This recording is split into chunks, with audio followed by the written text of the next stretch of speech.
Now, the car service Uber has admitted concealing a security breach which affected millions of its customers around the world. Hackers were able to access personal information held by the company a year ago, but details have only just been released. The Information Commissioner's Office says the data breach at Uber raises huge concerns about the way it protects information. Professor Bill Buchanan is a cyber security expert from Edinburgh Napier University.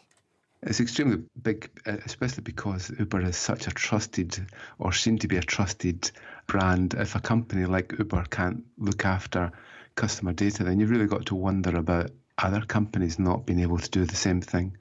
And it's not just the fact they were unable to look after the customer data. There are big question marks, aren't there, about the way they've handled this?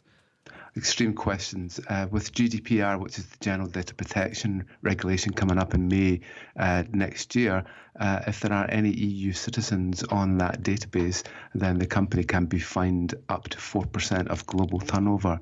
So Uber are probably, if they can be happy, they'll probably be content that it happened now and not next year.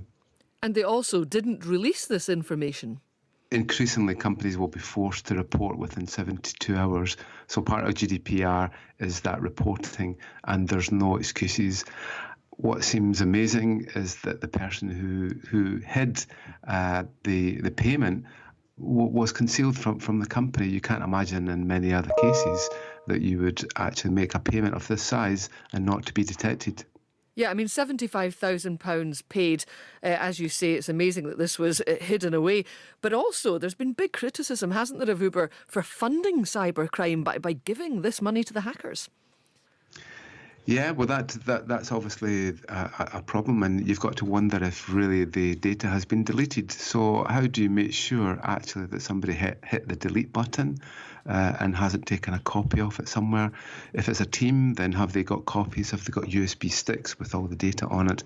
So you really got to worry. It's not just a matter of showing somebody that you've actually deleted something by throwing it in the bin. If there's an electronic copy somewhere, then it could be reconstructed again.